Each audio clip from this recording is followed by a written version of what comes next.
Welcome to Other Lands Editing Podcast, where two speculative fiction writers and editors help you craft fantastical worlds by keeping an eye on exacting editing and foundational writing principles. Every 2 weeks, we bring you interviews with other writers, advice on editing and writers' craft pitfalls, and reviews of popular media to help you grow. So sit back, relax, and join Margaret Bates and Midnight Voss as we discuss all things writing and editing.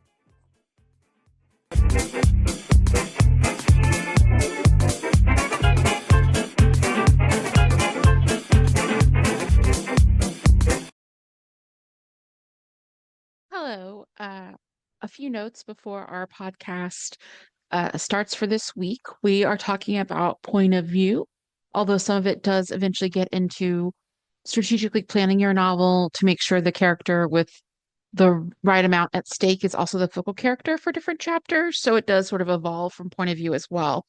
Second announcement is that for St. Patrick's Day sale between now and March 24th, if you book at Other Lands Editing, which is otherlands-editing.com, and you book with Margaret Bates, you can get 30% off on developmental or line editing, and you can also get 25% off on beta reading services. So again, for our St. Patrick's Day sale, at least if you book with Margaret, you can get 30% off developmental or line editing and 25% off any beta reading needs. So that's all I have for those announcements, and enjoy our podcast on point of view. Thank you. Welcome to the POV cast. Today we're going to be talking about point of view, which to write, pros and cons, all the things that you care about as a writer with point of view. So what do we want to talk about? Where do we want to start in with this? I think for me, some people don't even know what point of view is or what their options are. Sort of running down the different types is always helpful because I think Yes. people do what they feel they've seen in books, but they maybe not even know what the term is for it yet. So point of view has to do with who your main character is, who is telling the story, basically, and then how they're telling the story. So when we talk about first, second, and third person, we're actually also referring to the pronouns that you use in order to affect that. So first person is who's the first person? It's you. You're the author, and you would use I and me. And then second person is you. And then third person is he, she, they. So the perspective shifts depends on who's doing it. I'd say that oftentimes the perspective is dictated by the genre. I don't know if it always should be, and that's definitely we're going to get into, but there are some genres that lend themselves more or are more traditionally first person based, and some that are more traditionally third person based. It's very rare unless someone's trying an experimental novel or kind of a gimmick to see second person or books told to you. We'll get to that a little bit, but I feel like first person is something you have for young adult, new adult, some contemporary romances, though not all. And urban fantasies for a while were very heavily first person. Whereas I know that you are more experienced with third person because of some of the genres you read. Yeah, fantasy proper, not necessarily romantasy. Fantasy is more likely to be in third person, often science fiction in third person. There are reasons for that. So let's talk about some of the positives and negatives that you have of each of these, because it's not really a right point of view universally. It's what's right for the story that you're telling. What would you say are the big draws of writing in first person? I think, first of all, it feels accessible. Like, I think both as a writer, if you're starting out, especially as a newer writer, and also for the audience, or at least you can think about writing first person as almost writing a diary entry as your character, or you kind of are able to get into the character's head more easily if it's, again, your first time writing or a newer situation with that. But also, I think there can feel like there's especially more of an emotional intimacy in first person, and I do think that's why it became so popular, not just in young adult, but especially in first person for new adult and contemporary romances, where I think they want to have that kind of intimacy because of the intimate scenes, but also showing the emotional growth of the characters while inside their heads. So I think that's one reason is getting to feel that person and know that person who's the lead character well, or thinking you're doing that. Yeah, so to that emotional intimacy, it's not necessarily, although some TikTok girlies would disagree, that you become the character, but it's more like there's a less of a filter between you, the author, and the character that you're portraying. So it feels easier to access those emotions. It may not actually be what happens, but it does feel like it's easier to get there. And sometimes you can portray a lot more with that. Think also if you're getting to know someone's thought processes, because you can't really hide your innermost thoughts as a first person character from the reader, which is not supposed to happen. But if you have a villainous character, but they're also the narrator or an anti-hero, at least you can get in their thought processes more and know when they say X or Y, they're dealing with their deep trauma and it's a defense mechanism or whatever justification they have. So there's the chance for it to come out is actually more sympathetic for a more amoral character. Although I have seen that go badly the other way, where I think for Grey, which is the Fifty Shades of Grey book written from Christian's perspective and from what was eventually Midnight Sun, that actually getting deeper into Edward and Christian Grey's head just made them sound more like sociopaths. So it's a double-edged sword.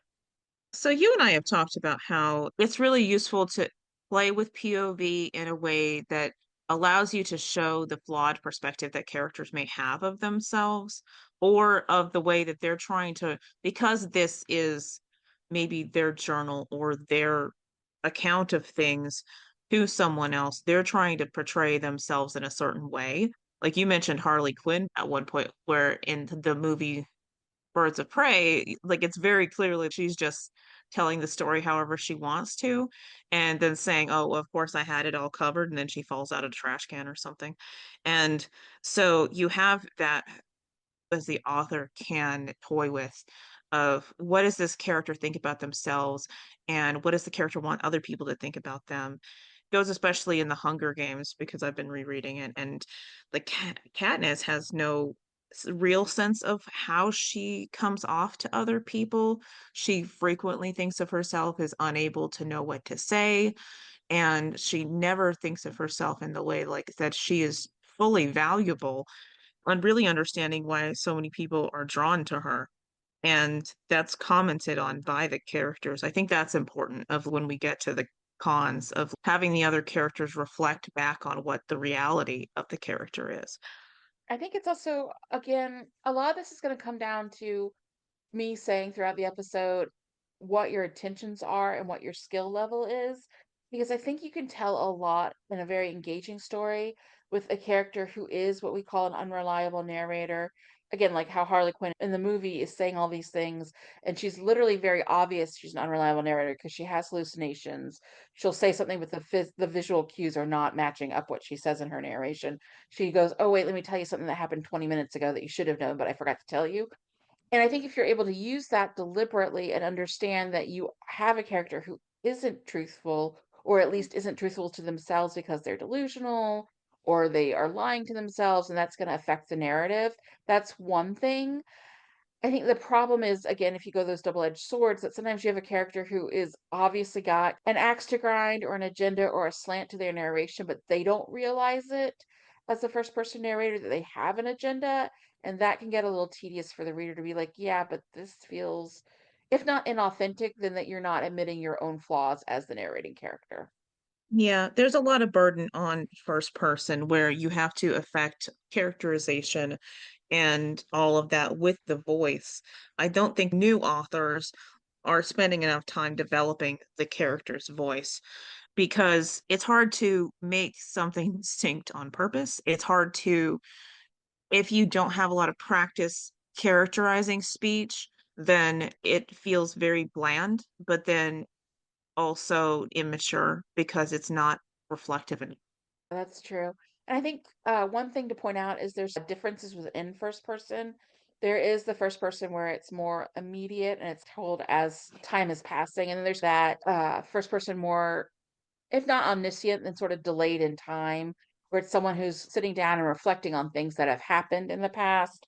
So it's told as a flashback or told as a epistolary novel where you have people writing letters back to someone else, or an old grandpa in his home saying, "Back when I was a kid," and like tells the story.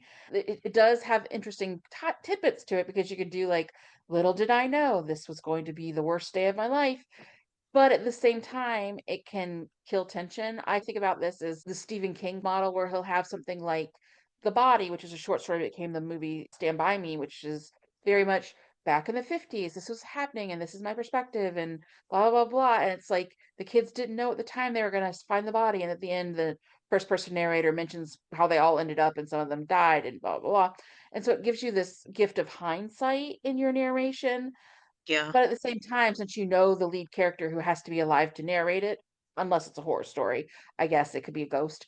But most of the time, that certain danger situations that the character's reflecting on that he experienced when he was a boy or she went through when she was a girl, they lived. So there is that part of it. Like you have to understand that at least you know that one character survived if the rest of their friends or allies didn't. I think that goes to a little bit what tense you choose to do this in, because I have seen people try to combine of what I don't know what the is that this is going to happen. And I'm like, you're in present tense, girl. You don't know it now. So it doesn't make a lot of sense to do that. The tense that you choose in first person also impacts what you're able to do and how much you're able to elide as you move back and forth between things. So for people who might not know the word elision or to elide, it's basically doing cuts. Like if you think about it like jump cuts, if you're telling something in first person present tense, you're going to say, or be tempted to say, I went to the bathroom, I got out my face wash, I scrubbed my face, I washed my face. They go through your daily routine, but a reader doesn't want to sit with that. So then becomes the skill set of, can you go from the person first present tense at school and then go, oh, the next really important event is going to be asterisk, asterisk, asterisk scene change. And now I'm at the school dance, as opposed to being tempted to still tell everything in real time and go through their bus ride home, which is not Yeah. relevant. But I see a lot of beginning writers who are doing first person present tense and they want to tell you everything as if you're trapped in the character's head in actual real time. And that can be a huge mistake. Yeah, we both read manuscripts that involved laboriously explaining how someone walked around a car. And Yeah. that's not something that I think that the author decided that they wanted to do, but they were in the middle of describing it and they didn't know how to move from, okay, we're going to get in the car to they're in the car, let's move on. Let's move the scene forward. It's a challenge to get used to doing that. I think it is. And I think it's something that, again, is easier if you at least do first person past tense because you're not as immediately in the everything's unfolding right before me headspace. Yes, Um, definitely. and I think that when we talk about first person, there's this temptation to do it because it is so common a convention, especially in types of romance. And that's where my background is as an author. But if you're going to take first person, and this is even if unreliable narrator, reliable narrators, off the table, already settled, you're going to lock yourself into that point of view for the rest of the book. Like you're there. So you have to make sure that the story you want to tell, or especially if you're in urban fantasy or paranormal romance or romantasy, which you could talk to a little bit more midnight, but you want to Yeah. make sure that you're not locking yourself into a way that you can't explain the world you're in because you're only in the one character's head as well. Yeah. So when I talk about world building, it's your setting, but it's everything that impacts your character or everything else. And when we get to third person, I'm going to basically like tongue bath it as this is your ability to give us all the world building we want. And that's why fantasy likes it. But when you're in first person, you only have what that character would notice, and you only have what that character knows. So you have limited opportunities to do that world building, and that's a concern. And for romantasy, it becomes a concern because there is an expectation of more substantial world building than in contemporary. You do have contemporary world building, but not to the level of fantasy where you want to see that otherness of the setting. And I And think that go extends ahead. beyond paranormal romance because you said you've had a lot of people in the last 6 months or so as romantasy has gotten so hot, just want to like control F or replace a few things, but basically retool a werewolf and vampire type story. And I love werewolves, so don't get me wrong. But when it's not actually romantasy, and I think part of that is if you're in a paranormal romance, they are very narrow. Usually, especially if it's a shifter romance, it's very much in the insular pack space. It's very much about the hero and heroine, hero, heroine, circling each other. And so it's very intimate. And that doesn't fit with a romantasy where it's supposed to be building the fantasy side of a broader perspective. Romantasy does also tend to be broader in scope plot-wise. So you're thinking about the larger world and not just what's happening in this one little pack. That means that you have a couple of ways that you can get world building across, and that can be other people talking to them, things that they observe, or situations that you design where they're able to be in on things. Some romantasy has found ways around it. Like, some people will like this and some people will not, but in Fourth Wing, you have the character that was training to be a librarian, and when she's nervous, she just drops plot exposition. So, I thought that was entertaining a couple of times. I don't know if it sustains through the second book because I haven't read it or not. But then you also have Emily Wilde's Encyclopedia of Fairy, wherein it is in first person because it's made it out as her research journal. So she's recording things after the fact, but then she also puts in these footnotes that help with world building because she just like references a study and talks about it. But then it's all in her voice because she does that academic thing where she tells what other scholars have done in those footnotes and then shades them of this is not a good theory, this is my theory. So you can do a lot of things with it, but you got to get a little creative. And I think a lot of people who are writing in first person for their regular stuff are not looking in a position where they can just put in some footnotes and say, okay, here's the world building. I think that's true too. If you're locked into first person, and you said there's in a way that you could have people like be talked to or overhear things. And I think that is important because you can get maybe one I'll overhear it Yeah. situation per book before you destroy suspension of disbelief. I have read because I've done a lot of like Romantic became hot, so that became a lot of what I've edited in the last 18 months. And I've read more than one where the heroine or usually the heroine to be honest had to overhear something at the right time because she was in the kitchen or she was under the stairs. And I had one book where it did it about 3 times within the first 100 pages, and it wasn't, I'm going to buy that there are fairies in a different enchanted world, but I'm not going to buy she just keeps overhearing everything just at the right time either. Like you have to choose your battles with that. And if you lock yourself into one perspective where people just happen to overhear everything, it makes it for hard to believe it set of coincidences, and it makes for reaction, like a reactive character who's just overhearing things without earning that knowledge. Yeah, it does make them more passive. I will give Fourth Wing credit because, or demerits, I'm not sure, because she's not trying to overhear, but there are two circumstances in which she's overhearing some things and she gets caught both times. So it's kind of funny is that it gets like played out because obviously like her romantic love interest is the Shadowmancer and the shadows are telling on her. But that goes directly to if we want to shift into talking about third person, like the benefit of having third person specifically in certain ways is that you have these other opportunities. And you talk about being locked in for a certain perspective with romance, romantasy. It's unlikely to have more than two first person characters, and you would have to decide what you're going to do with that.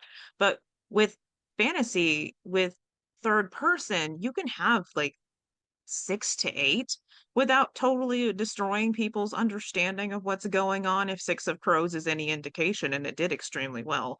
I think Normally, you'd you're gonna say have more like that 3, but yeah. in some other genres. Like I think like horror or like urban fantasy, but thriller. Like if you want to play like that and say, I have two or three main point of views, but I also have occasional side one-off characters or people who get caught up in the first spate of, oh no, a poison's been unleashed in New York City. And this person who had one random point of view chapter as like a third person waitress getting home from the diner who died by the poison. So you see how serious it is already. Like you can see things even in other genres like horror or like urban fantasy, where if you choose that third person of here's someone who had a chapter to show off who they were to give a greater scope of what's happening around the city or around the setting or why they've got to solve this problem because it's starting to affect innocent people. So I think that's also something that third person gives you in different types of spec fic for sure and speculative fiction. Yeah, it gives you room to be able to have multiple characters and they all know different things, so you can create a web of what the reader knows but not those characters know everything the reader knows. So that gives you the opportunity to bring in different parts of the world at a time. It allows you to describe things as you go. That's one thing people like about romantasy is that it's very focused on let's just toss them into the world and they'll figure it out as they go, because romantasy readers aren't as big on just sitting through the world building that you might get if you were doing Tolkien. But also, as you mentioned, your friend who likes to throw in a villain chapter here and there. Yeah, I have a friend, Donna Ibanez, and she's written a couple of fantasy series. She does one now that's more less urban fantasy and more that's literally just K-pop. So she's gotten some contemporary stuff too. But my way of saying is what I loved about her urban fantasies when she does them is she'll have most of the stuff devoted in third person to the hero and the heroine. She writes het fic, heterosexual fic, but she'll make sure she really develops the villain. So you'll see them not just as a side chapter here or there. I'd say like a good 25% of her chapters have villain machinations or like interactions because she'll have like that old school anime style because she's a big anime fan, or like even, bless me, Power Rangers, where you'll have kind of the villains and there's more than one, their own little cabal, and they're all jockeying for power and they're all trying to get intrigue over on each other. So they become almost as interesting in that way as the heroes because you see them interacting and you see that they are all kind of knives out for each other. And that kind of intrigue adds to that book and that menace of not only are the hero and the heroine against this villain, but there are other even more menacing people waiting in the rings as villain A screws up and gets demoted. So it's a really interesting way she does it, and I love how she does it. Yeah, so as the like benefits, it gives you the ability to add in world building, but it also allows you to drop those clues for later surprises so that they don't come out of nowhere. You don't have to make it so that it's really obvious, but the reader wants to feel like that they could have figured it out, and that they go back and read it and they're like, "Oh, that Yeah. guy was in on it all along. I hate him now." Spoilers? It's been out for a while now, but for the first season of Squid Game, which I just watched recently because Midnight finally got me to do it, and I loved it, and I cried a lot both. But I'm so sad because I'm like, oh, the old man died, and he was so great. And then fast forward to the final episode, and you realize he's like the rich billionaire who set this entire thing up, and just after he got a terminal diagnosis, decided he'd play once, so he had nothing at stake the entire time.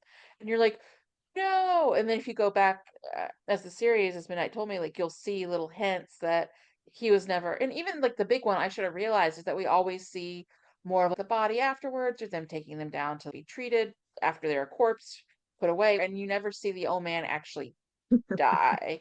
You just hear a shot and a cutaway, and I should have known that that was different. But it's fun when you have those small breadcrumbs that aren't super obvious anvils, but then afterwards you can go, oh, and then you have a different experience rereading it and going through it at that time. Yeah, Um, it's not really a plot twist if you didn't set anything up. If you're telling the story and then something happens, then it's, I don't know, just random shit happening. But if you're laying clues and like setting up the surprise, like it gives you the ability to draw attention and then like increase conflict between the protagonist and antagonist. Like it gives you a lot of leeway to do many things. Another example, which is not quite as big because it's not like a murder plot kinda involved with it, is Agatha All Along. Because again, spoilers, take your breath, whatever. But you realize at the end, I always suspected there wasn't. The basic deal is she collects a coven to go down the Riches Road, and it's kind of very much a Wizard of Oz idea where you go down this road and eventually, if you get to the end, you'll get your heart's desire. But I always suspected she had bullshitted about being on the road ever and she never actually completed it. People just assumed she had and she ran with it.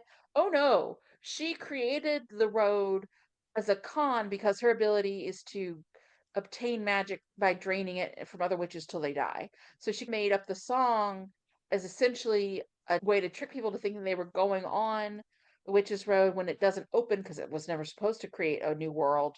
She'll get the coven to fight each other, then get mad at her, blast her with magic, and she'll have yum yum good meal of magic. But if you go back and watch it now that you know what the song actually is, and you watch especially the first episode they try and open the road, you go, oh, she must have been so freaking surprised. And then third episode where she's trying to explain the rules, you're like, no wonder it sounds like she's full of crud. She never expected to have to do the job because it never has happened in 300 years. And that's really, They're you can like, make "Don't we need this relayering kind of it. witch?" And she's like, "Not really." Yeah, because it never happened. So Because this it's really isn't real. funny. Yeah, it's really funny. But like if you're able to do that by being subtle on the first read through enough that it makes sense, don't M. Night Shyamalan ending out of nowhere. And then people get that reward of going back and saying, "Oh, I could have seen it there if I'd really thought about it." It's a sleight of hand trick, but it's much harder to do that. I don't even know if you can do it in first person, but it's something you can do in third if you're very careful and smart about how much you tip your hand. I think that's You really, can really if the interesting. first person character is not particularly observant, but it can also make them look stupid if it's a little too obvious.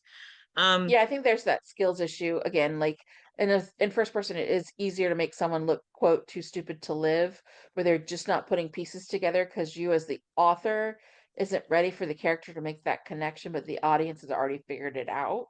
It is harder to accidentally do that with your characters in third person as well. yeah. One more thing about third person, and we've talked about it in general, is there are different types of third person, and the type we've been talking about mostly right now appeals to third person limited, which would be specifically the third person from the view of one character at a time. We go back to talking about Six of Crows, then you have a chapter that's specifically from Kaz's point of view, and we know what Kaz Brecker is up to and what he's thinking about. But then you have a chapter from Wylan and his adorable little baby gay perspective, and it's very distinct and different. Because it's close third, because it's limited, you, I think, can still get the same level of intimacy that people think that you can only get from first person. And the capacity there specifically for creating unique character voice between different third person limited perspectives is vast. If you can get to the point where you can make it really clear which perspective you're from, like generally speaking, you're just going to put the character's name at the beginning of the chapter anyway, but you have the ability to make each one of the characters sound somewhat distinct. The opposite of that is the omniscient third person, which is out of favor now because of the way that we read. But if you think of like the sweeping fantasy of 80s or earlier, maybe even the early 90s, the omniscient narrator is the one who knows everything, that they have the bird's eye view of everything that's going on. And it's with those kind of descriptive godlike narrators where they can explain everything that's happening as it's happening, and they knew things that happened at the beginning of time because they know everything.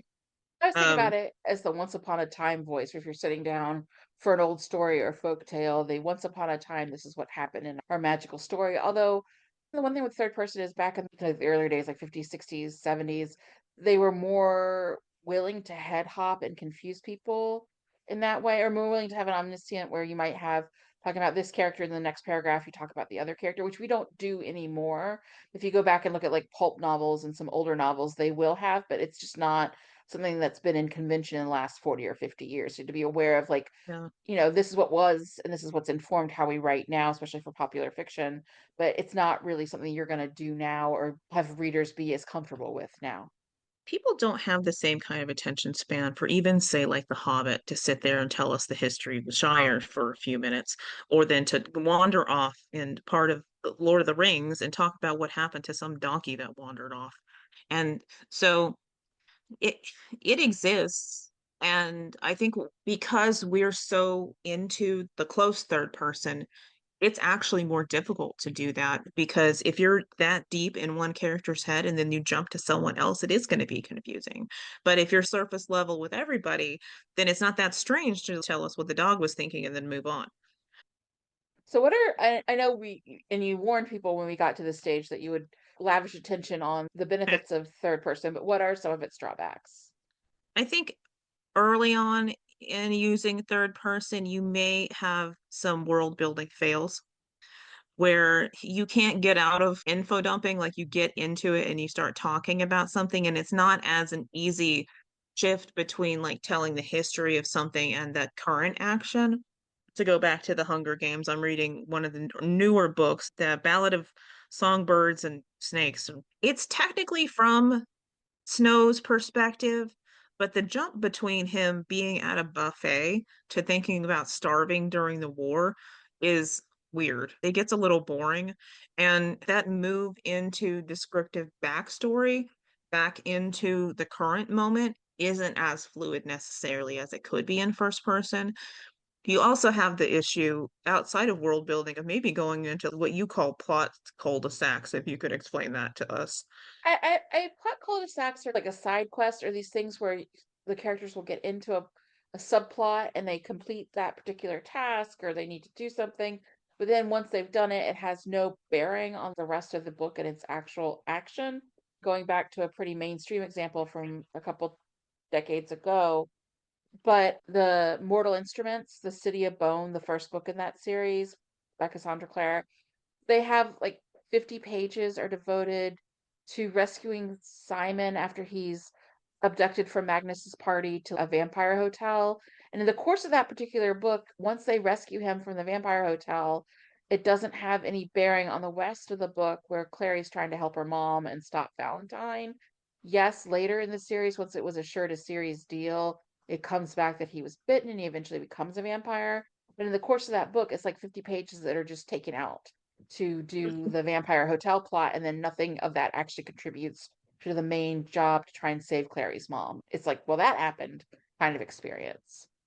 Yeah, so because in third person you could tell a wider, broader story, you may feel the urge to tell that wider, broader, sprawling story, but at some point you're going to have to reel in for structure. That is the trade-off that you have to make, and recognize that whatever structure you choose, there is going to be a trade-off in how the story is told and what how people are going to perceive it. And I think some of the ton of world building can also be an advantage. I have an author friend, and they were really good about repurposing Sleepy Hollow, like the TV show, more than the Washington Irving story, because the original TV show really did the female lead dirty and killed her off in the third season. It's this very frustrating trend where she's a black woman detective in any other cop show, which essentially the Sleepy Hollow is like a paranormal cop show, was, they would have ended up with Ichabod and the lead detective he's working with, and that didn't happen. Abby Mills got really screwed in that. But so then when they wrote this, their reversion of Sleepy Hollow, I think it's called Splint. I have to relook it up. Yeah, I'll put it in it's the notes. Splinter. Yeah.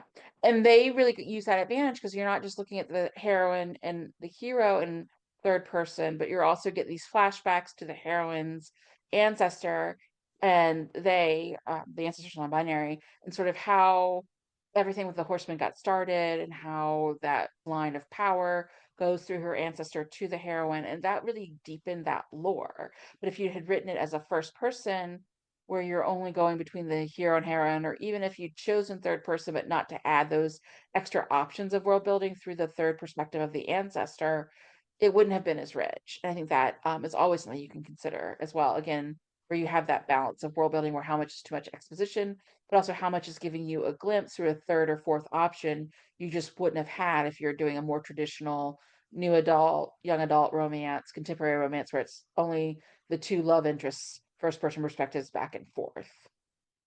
I think Jasper Hyde is a good example of that because they will write but both contemporary as well as some supernatural inclined novels. But while we've noted that romance does lend towards the first person, the ones that I've read from this author are in third person and therefore are able to, they're in third person close, but they're able to build the contemporary world as well. This is created. I'm thinking of like More to Love is the one that I read from their contemporary stuff. I haven't read the other ones.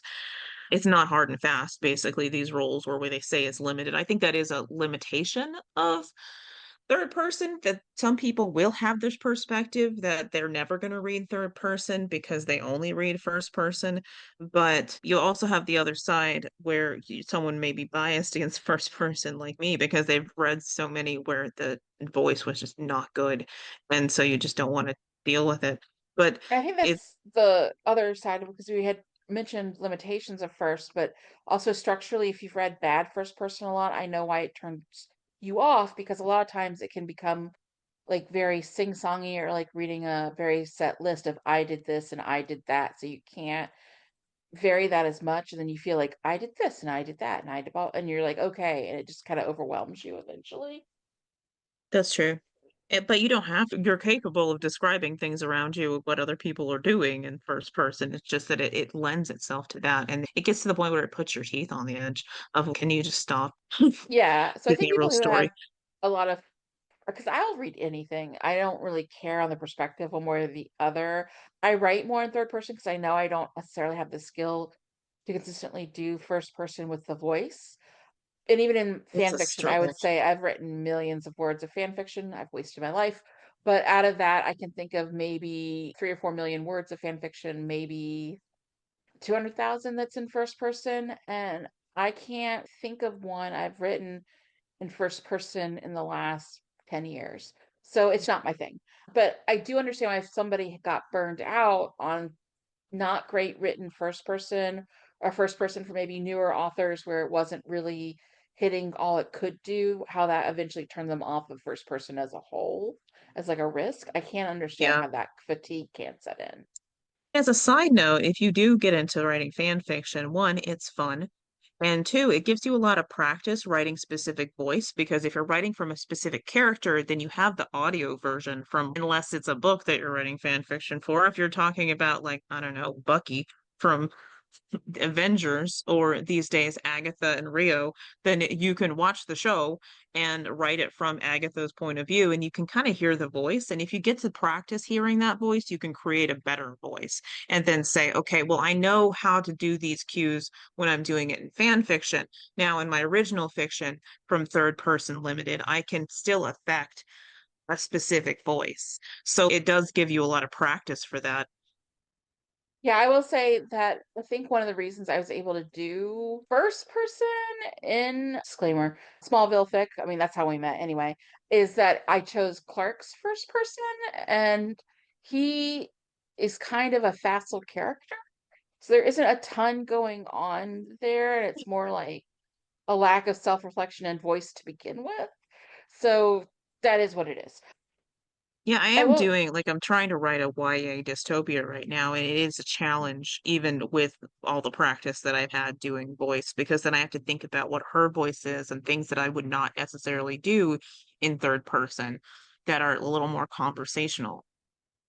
Exactly. One other thing before we move on to a few other more finite points is Yeah, we did mention very briefly perspective, second POV.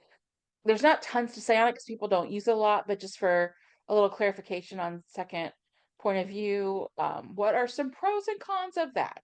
Uh, I think the con is that it's gonna confuse the reader if you're not careful, and it's difficult to sustain long term in something lengthy, like as you like the You book and subsequently series is one of the few things that you would think of as like a novel that creates it, but it's not something that you see often because it is difficult to sustain second person long term.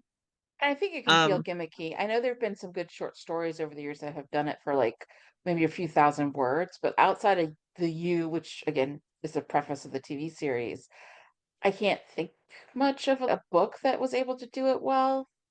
Choose Your Own Adventure.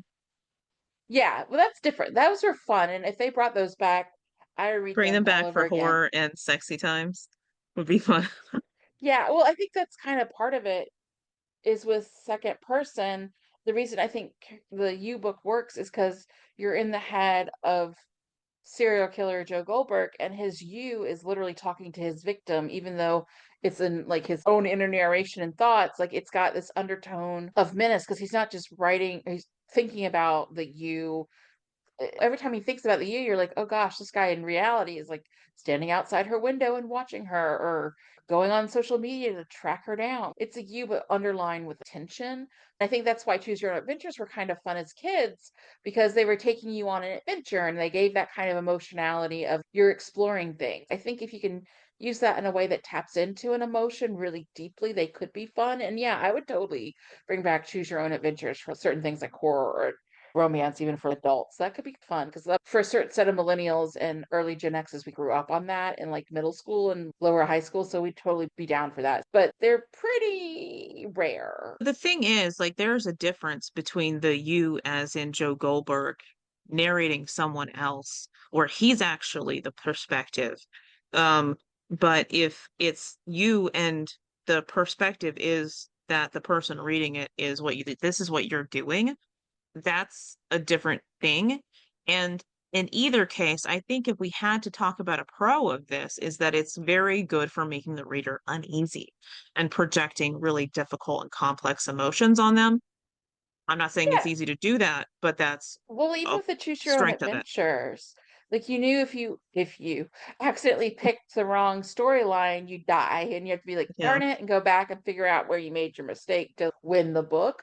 There is that kind of Whoops. underlying tension there too, because if you don't do this right, you're gonna drown in the Amazon. So, as we go through our journey, you were talking a little bit earlier about present tense and how Uh, sometimes people couldn't think in that. And like, so what's the difference between like tenses when you're using them with point of view? okay. We've talked about present tense because that's a very popular one, is to not just put it in first person, but first person present is very popular. And I think it's popular because it does give this sense of immediacy of things are happening right now. Everything's very intense. But again, at the same time, it's hard to align time well, which can kill your pacing. Another problem with the first person present is not being very good with your tenses. And that's the same with past. Whatever you're comfortable with is probably where you want to start, then go from there. Because I have seen people try to switch into present because it's popular, but not being good enough with the tenses, not to make it a huge mess, and a huge pain. Wherein I would have a paragraph where they started it in present, they went back to past perfect. I'll explain what that is in a minute, and then into regular past, and then they would just stay in past until they remember they were supposed to be doing this at present. And then you might get some conditional flipped around in there somewhere. So you have like this whole mess of when are we at this point? And that's insane. You definitely don't want that to get to the page when your reader has it in their actual book. I would Um, say that happens to me a lot, and you'll explain the tenses and what they mean in a second. You're a little bit better at them in English than I am. But I have done books, and I did one recently, which is quite a long, we'll call it a superhero novel in first person. But again, that experience of tense inconsistency, and that's really hard. A lot of my line edits and that level of edits end up being people or authors who have chunks where not the whole book, but often there were chunks or scenes or parts where they forgot what tense they were in and trying to go back and check that and make sure it's actually in the tense that's the main tense for the book. So there's often a lot of tense errors I see again in yeah. newer writers, but sometimes in even more established writers. And tense errors are just really hard for readers to follow. They're not just incorrect, they make it very confusing, like you said, for when are we, for readers to follow. But I do a lot of tense correction in work. I definitely do. Yeah, and I think it's important to say that you can't just switch that main tense very easily. You can't have the whole thing in past and say, okay, can we switch this to present real quick? Not going to be real quick. It's going to be a pain. If you switch from first person to third person or third person to first person and decide, okay, well, I'm just going to make my whole book in first person because that's what's selling, that's going to be an onerous task for you. It is going to be very difficult. And S- don't try and be like, I want to combine first and third in a book because that's not usually how that works. I mean, we can talk about this in a minute. Sometimes people can do it, but it's not something you do lightly. Um, Yeah, no, I have a great example that mixes it, but like, yeah, it's not, it's a deliberate decision and you think you can pull it off and have the practice to do that. yeah. Okay, so back to tenses. What did you want me to explain? Oh, you're talking about how you read something that went from past perfect, sorry, from Okay. present to past perfect to past. And I think people Okay, don't so let's necessarily know what past talk perfect about, is. yeah, Yeah. perfect tenses are a pain in the butt. If you know them, you know them, and if you don't know them, then that you're just gonna have to deal with it. So the reason that people sometimes will enjoy the present more is because they can just not do the past perfect, because the past perfect exists to be you're in the past, you were chugging along in the past, but then you want to describe something that happened before this past event, that's the past perfect. My common example usually is because I had forgotten to lock the door, the burglar entered my apartment easily. We have a timeline there. The door didn't get locked, and then the burglar entered. And so that comes up specifically as the past perfect is clunky, and people will try to eliminate it. But if you're in present tense and you suddenly bust out the past perfect without having been in the past, we're all confused. So if that sounds like gibberish, then you might want to try to brush up on them. But like the thing about the perfect tense is that it helps us have more specific moments in time. And that's one of the reasons you don't want to switch from one to the other without really knowing how to finesse those tenses to know what's happening when. Does that make sense? Yeah, and I would say that the reason I made it wasn't a joke, it was honest. She is an English teacher, an English professor actually. And so she's more aware of grammar in that language. I've spent a lot Ugh. of time as an interpreter and translator for Spanish, so I've done a lot of things in like the perfect and the pluperfect, but I've done it in Spanish, so my brain can translate it, but it doesn't Yeah. always remember what the terms and how it reads in English is the same way. But grammar is intense, it's very complicated. But I think if the last 5 minutes you're like, what is going on? The main takeaway is tenses are complicated, but you really can't have a book that jumps between past and present whenever it feels like it. And if you're Yeah. writing You in present tense, you're more tempted. keep it as consistent as you want or as you can manage to be because you're going to go to an editor and hopefully that editor is on the ball about this as we are. And their whole point is to make sure that those stay consistent, but you need to start by knowing at least the basic level and what sense you want to stay in. Um, I have gotten notes from people when I've been editing where we're doing the past tense as the main tense, but they want to limit the amount of past perfect use because it is a little clunky to say he had, he had, he had. So sometimes they will finesse around that and not entirely use the past perfect all the time, just for the fluidity of the text. But knowing what it is and when you need it to really make sense, that's an editor issue. It's true. Just try not to jump tenses if you can because it saves time. I Yeah. mean, editors don't charge by the hour, but if it just helps your editor be able to focus on other deeper issues, even Yeah, if it's no, above but your sometimes skill. if they'll see that there's a lot of editing to be done, if there's a lot of errors, they may not be giving you the cheaper price because it's going to take a lot longer. Exactly. What about genre signaling? What does that mean to you? And genre signaling, it's a whole host of things. Like it can be the cover, it can be certain things about the characters, it can be certain thematic elements. When it comes to point of view, it means that some genres have adopted specific points of view as what you tend to expect from that genre. Yeah. And I think that is also why people sometimes choose points of view that don't always work for them and where they are as a writer, what they actually want to do with the purpose of the book, because they're working from this is always how this genre goes, so I need to do it this way. And I think about that a lot in romance because, yes, for a while, especially I would say in that post 2012 and contemporary romance and new adult romance where it was all, I'm going to use super honest with you, like a clone of 50 Shades of Grey with the billionaire and the blah, blah, blah, and her perspective and his perspective. A lot of them wanted to mimic everything about that book, which is first person for both characters, for actually Anastasia, but they wanted Yeah. to mix it so you get a hero heroine back and forth in first person.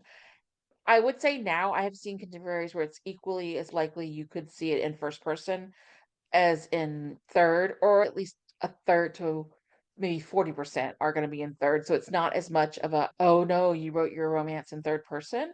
But I think a lot of the times for me, it's like, yes, there are certain genres where it's more likely it's going to be first person, and that is going to be young adult, especially, but also anything new adult was gone for a while. Now it's kind of making a comeback. New adult is like 18. They should be in college age, even if they may be not actually in college, but 18 to like 22. And then adult Yeah. contemporary, which is anybody between 22 and 30. After that, you don't exist anymore. And so those ones, and then urban fantasy. Again, I've seen more third person in urban fantasy, especially since the early 2010s. But because that comes from noir and is very much just detective fiction, but with paranormal beings in it, it kind of has an homage to the Sam Spade and the Maltese Falcon, Humphrey Bogart kind of things, is still associated often with first person. Yeah. You'll also see first person in dystopia a lot. Like it can be either because it's technically on the border of sci-fi usually.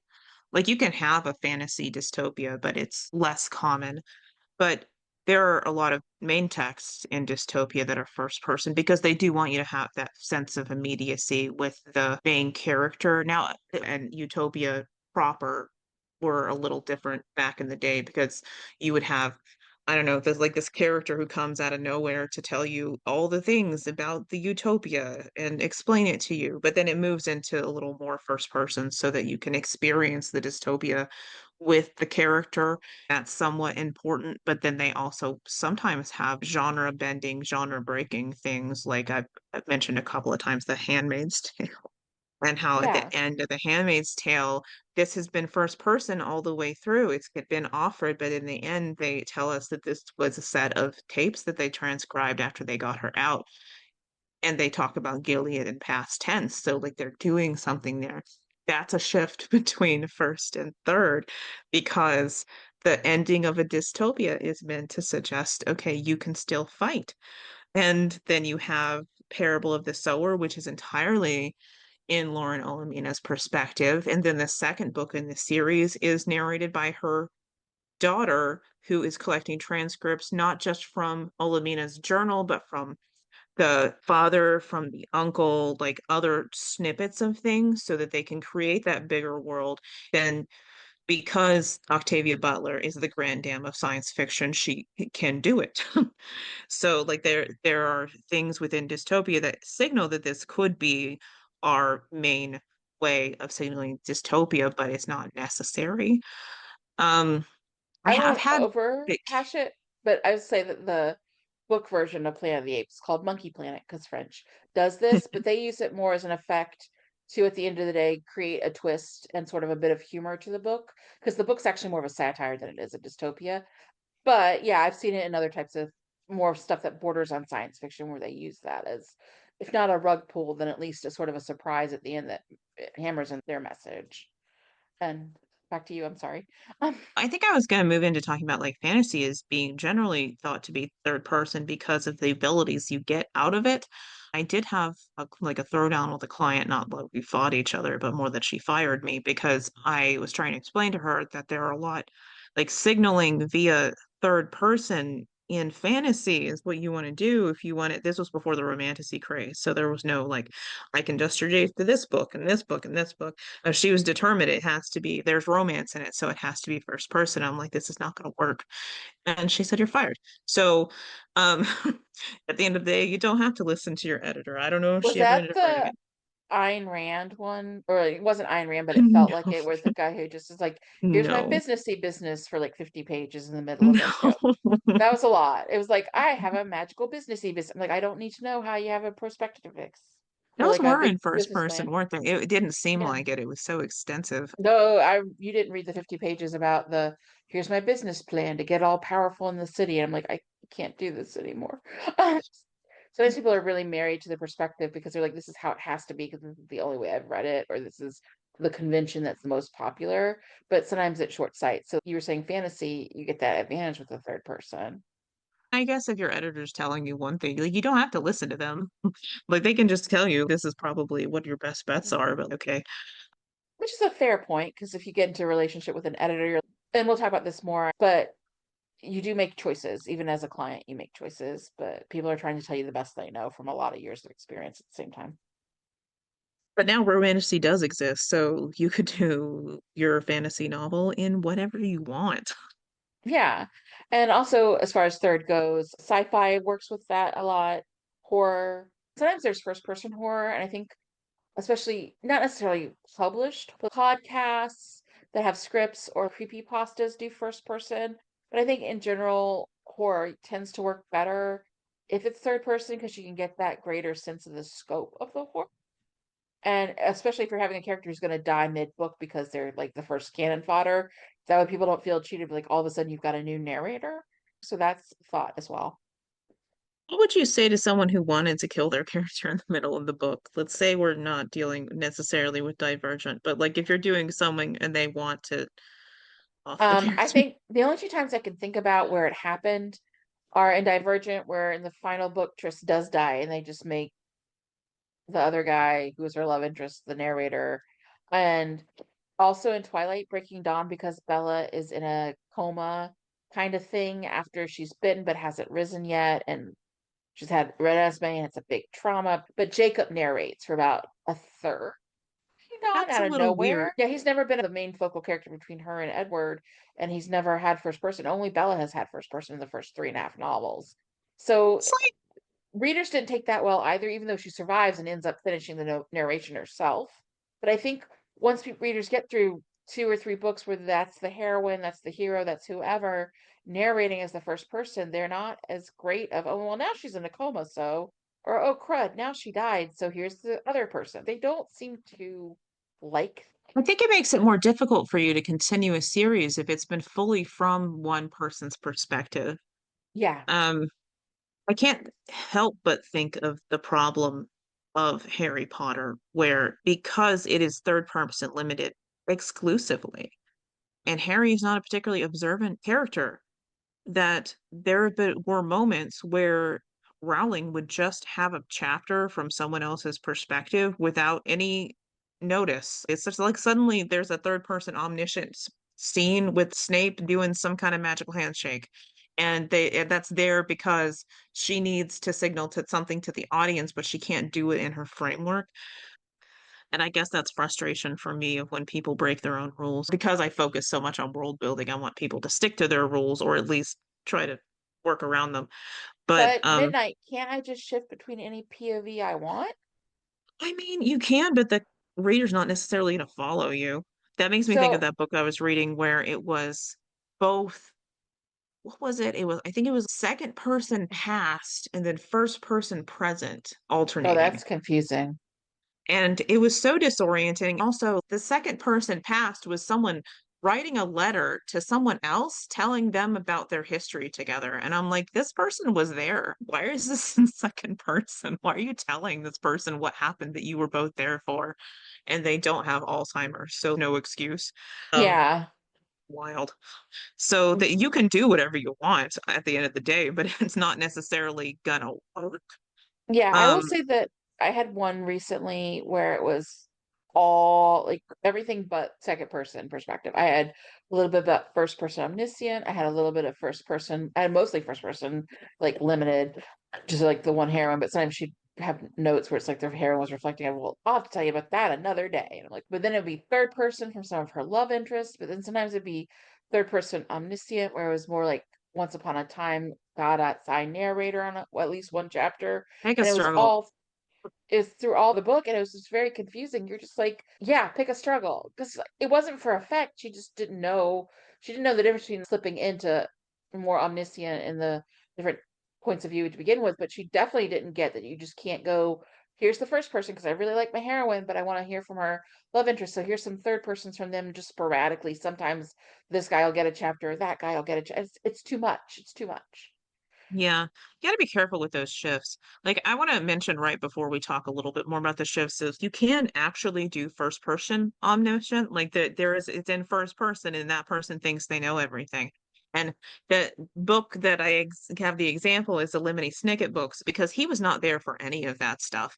He was not present for any of the things he's talking about. He just collected all this information and then he wrote about it like he thought he knew exactly what happened, which is funny because then they get into the Beatrice letters and she tells him he got some stuff wrong.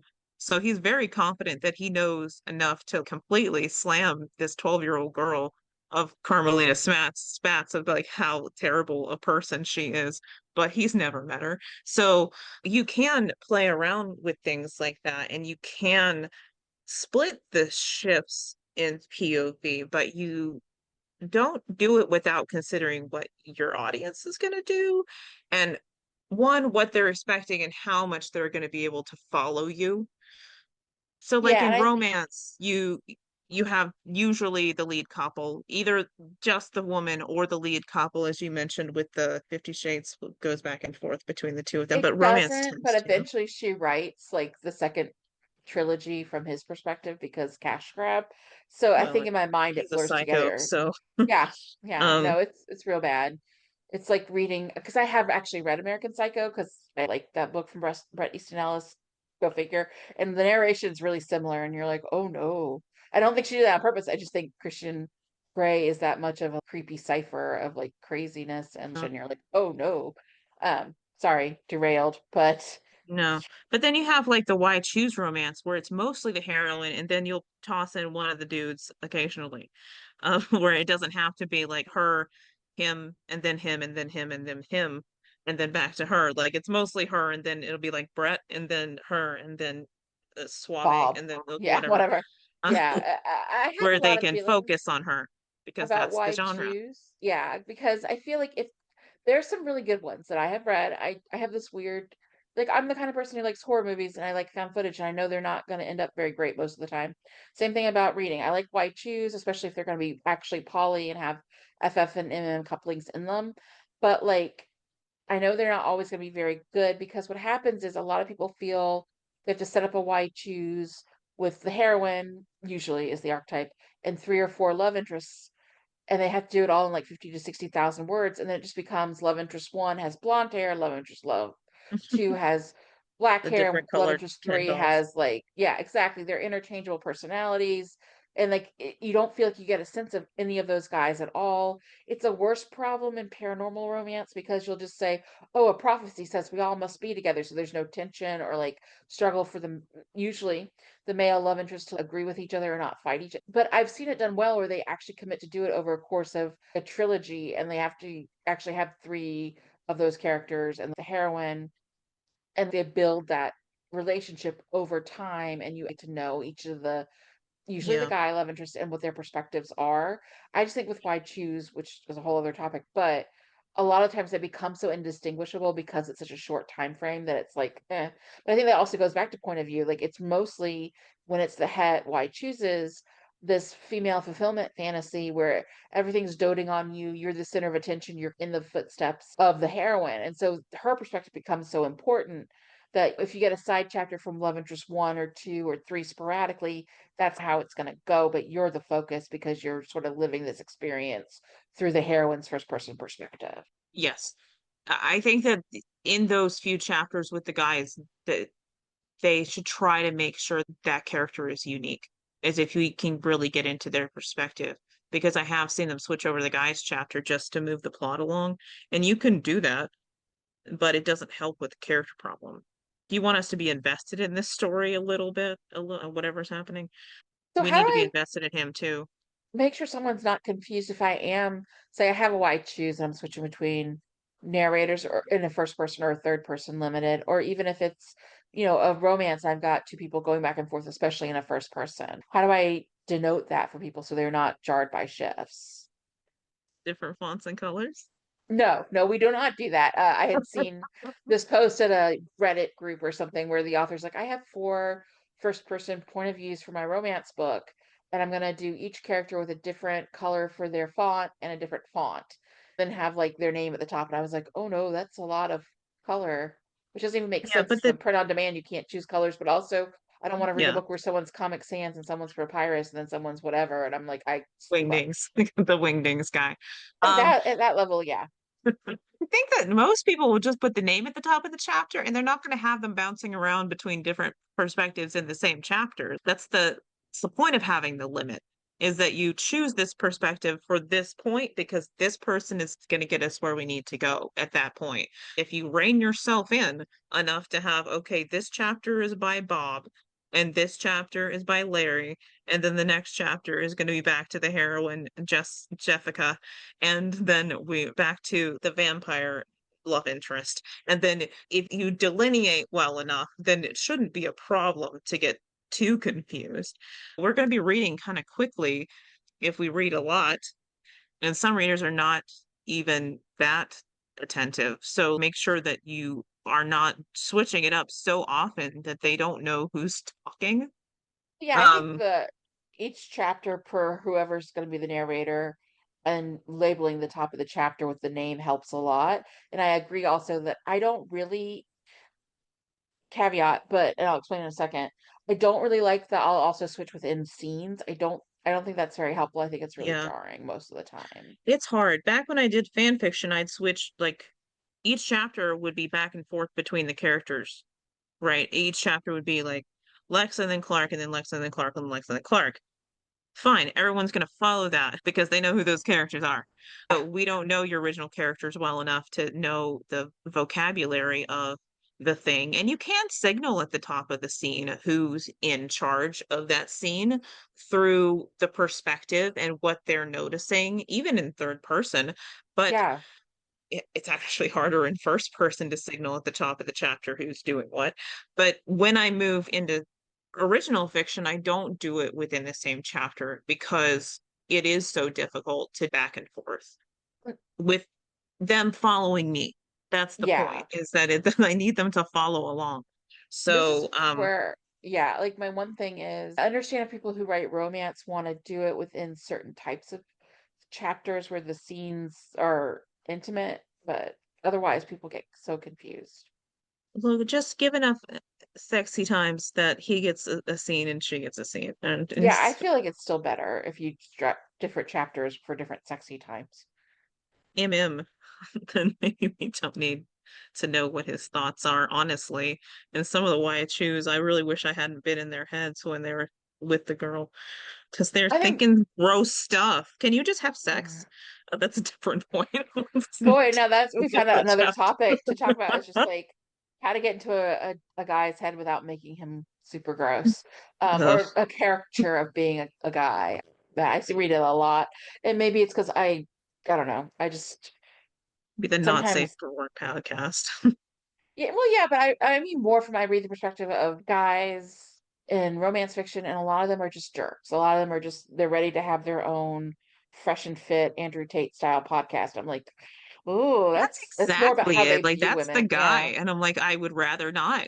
He can go away. That's fine. So I guess sometimes you can learn too much if you choose too many points of view, honestly. Like which was I said when you read Twilight, Edward's bad enough, but when you read Midnight Sun, you're like, oh my gosh, he's just a psychopath. I mean, vampires kill people, so that's kind of a given, but you're like, oh no. Sometimes knowing too much about a character, if you're too in their head, can backfire. So that's always something to be aware of. And then I think also when you're trying to decide who gets a chapter, at least for me, I think about who not just is going to be who's followed so we can get to the next plot point, but also who has the most at stake, who's dealing with the most things in that moment, who can, as you like to say a lot, who can have the most rocks thrown at them at that time. yeah, we want to know from the person who's most impacted. Do you have characters who are just watching stuff happen? And that's inevitable sometimes, especially if you're in the early parts, they're not fully interacting with things, but you don't want it to be wall to wall, this character watching other people, because that's not that interesting. They're just bumbling into things and they're not moving things forward or doing anything actively themselves. Then it gets boring. And why are we following this person? Yeah, and I I think think that that's a happens in some of the big ones that point. you've looked at. I don't know if you want to speak to it, where they have the heroine and then the heroine is not involved in any of the action. They just stay home while the guys go out and do something. Yeah, no, I definitely have read that a couple of times. This won't even like shame the author because I've edited a lot of why choose and a lot of why choose of this sort of beginning romantasy phase about 2 years ago. But I did read a why choose with dragon shifters in it. And oftentimes they, even though the heroine was supposed to be part of their group and part of helping them do their mission, and had magical powers in her own right, because of course they always do, they would try and shelter her or say, we're going to do this thing and we'll come back. And so I'd be reading the heroine staying at the inn waiting for the guys to come back. And then they come back and tell her about what they had done. You're like, I wish I had seen that on the page. That would have been fun to read about a raid or whatever was I going mean, that's on. at that point, you need to have one of those guys as your POV character They so that you can do that, or were. you can let her come along. It's Yeah, that was the thing romantasy, right? is, Like yeah, no, the heroine is going to do stuff whether in you that like it or RH, they did alternate enough so you got the guys' perspectives, all three of them. They just chose to have it from her perspective during the raid, and I'm like, can I see the raid? I want to go with the guys on this. I want to see some action or have her come with them. But I've definitely had that experience where, especially if it's like a romance where it's like a hero and the heroine, and even if the heroine is supposed to have her own destiny or do her own thing, then they somehow try and over shelter and baby her, so she sits around waiting for the dude and she damsels a lot, which is frustrating. Because again, it's supposed to be in a genre like urban fantasy or paranormal romance or romantasy, yeah. where she's supposed to be as active and they just don't let her be. And these are by usually female authors, by the way. And you're just like, I definitely read one about a female werewolf. I think it was actually related to the one where it starts out where she completely f's up her audition to Juilliard by breaking a piano. And her parents are super unworried about the fact that she broke a Steinway, but that's another problem. But there's a lot of things where her love interest is just a one love interest in that particular case. You got to delineate, but he was doing some things where he was spying on a rival pack, and you just had scenes at her at home bonding at that time with other pack women. In that case, it was a first person limited to only her perspective. But a lot of times I feel like just frustrated when I know action is going on in that very time frame, but we're sitting with a person who's been benched. No, I think we need to remember that this is our fantasy. This is our escapism of I want to be a part of the story. I want to be there. That's what I'm here to learn about is what happens in this story. So if you're staying home while they're having tea and cookies, that should be not an expansive epic fantasy. If it's a contemporary and the tea and cookies is a part of the plot or somehow, then sure. But if it's the fantasy or the urban fantasy or the romantasy, I want to be along for the ride. I think that's really frustrating to me.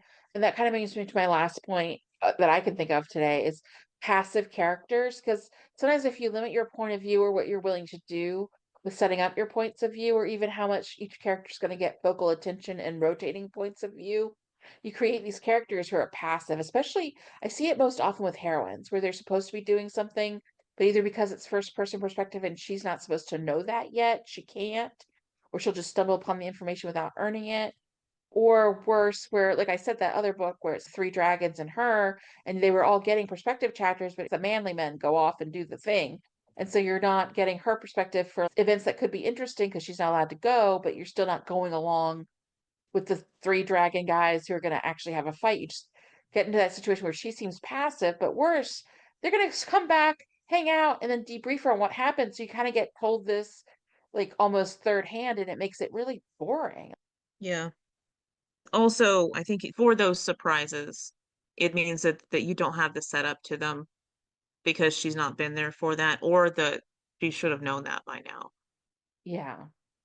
And if she's really as feisty as your dialogue has led us to believe, then she probably would have snuck out of Yeah, no, sometimes like it is like that. I'm like, but what? I thought she was energetic and takes no BS, but she's Yeah, gonna I stay think home and whatever. feisty No, only she's gonna sneak applies to out. like banter. As long as she's bantering, she's feisty. If she actually has to go be involved in the manly men crusade stuff, then she can be very compliant. It was If just you want to uneven.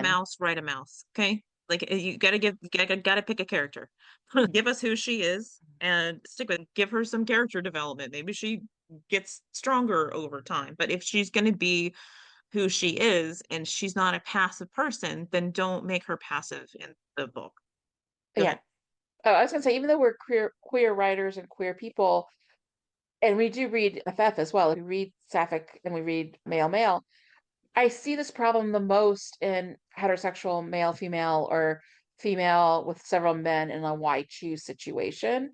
I think part of that is limited point of view. I think part of that's a deeper discussion about internalized misogyny, about the heroine can only be strong in certain ways. She can be feisty with Banner, but she can't actually get in on the action as much as the big, strong alpha males. A rant for another time, but I definitely Yeah. see that the most with like it's not that we forgot that other types of pairings or characters existed. It's just that it's something I see most recurrent in books where you're supposed to be following, quote, a strong heroine or an active heroine and like a paranormal romance or a romantasy or an urban fantasy, but she still isn't in on the action when she needs to be because men. Yeah, I've seen that a lot. I have seen some people who will make that lead female character very strong. I can't remember the name of the author that I used to work for. She made someone a dragon queen of like they do have a lot of power and then they get involved in things, so they're not gonna be sitting home. It's not that this is something the genre has to do. It's a choice being made of showing either the female needs to stay at home or maybe the fantasy is that these people will take care of. Which does intersect some with the why choose, which is more of a fantasy of I've got this hassle of usually men who are taking care of me and doting on me. And that I understand as part of the facet of it. I just find sometimes when I see a passive character, it's more often if it's going to be a split point of view, between two leads, the woman in a het romance who becomes sort of sidelined or more passive. And Yeah, I don't know it's if just people are really aware of it irritating when or you know that they have all this power, but then the guys don't let them to do anything, or they tell yeah, them not to do things and then they don't do it. Because that the tension stops existing of like what would that character who has all that power do when someone tells them no, you can't go, because we would have male feelings about it if you went, and then that's annoying. Do we have anything else to say about point of view? Not that it's not interesting, it's no, just it probably should be a well, I different just think that's podcast. my wrap up is that with point of view, be aware of why you're choosing it, be deliberate about your choice of it, stick to it if you can, don't alternate between different versions of it. And I think the biggest thing for me is just because it's a convention in the genre you want to write, it doesn't mean that you have to go ahead and do it. That there's always exceptions to the rule that a lot of genres that were predominantly first person even 10 or 15 years ago have more examples of third person, but really just make sure you choose what works for the purpose of your story Yeah, and for your characters, and don't just choose something because it's popular. And I think that's what I see the yeah, most is people choose it because it's popular, and then it's limiting what they can do and making their characters come off as either passive or sometimes just not aware of yeah. information, a little too stupid to live. You want to choose what's going to service your story as well as showcase your strengths as a writer. I think a way to do that when you're at home, so to speak, is if you're a writer, you're probably already a fan of reading in these genres. I would say if you're planning on, you're like, okay, I really like X, Y, and Z romances. Fourth Ring works for me. Court of Thorn and Roses, whatever. And you sit down and you think about it. And you're like, okay, but this part of this book did work for me. Why?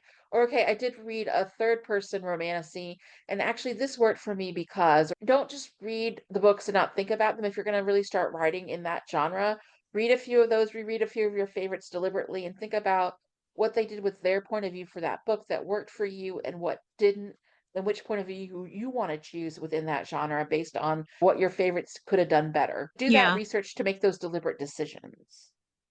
Yeah, that does make sense. Of like as a writer, you want to also be a reader of what's this is, and most people who started writing from a young age are practicing things that they observed. When I was in middle school, I was reading R.L. Stein and Christopher Pike books, but I was really into that one vampire series. I was practicing the voice from that character before I even had fanfic to deal with. You're using the things that you read to pick up tricks and skills and observe. If you think there's someone who you read who's like, this point of view really made sense, or you love Six of Crows a lot, and you're like, this is how they were able to integrate six Yeah. different characters. And if you see someone who does something, you're like, this blows my mind. I want to understand how to start learning to do that. Then read more of the work that's like that, read more the way they construct things, reverse engineer something. If you find something that really works for you as a reader and you're like, this blew my mind, I want to learn how to do it as a writer, study that, and at least it helps you know and understand why it worked for you and how you might be able to repeat it in your own original work. I guess my biggest takeaway is don't feel locked in to a point of view just because that it's a choice you have to make and you have to be really decisive about it and think about it.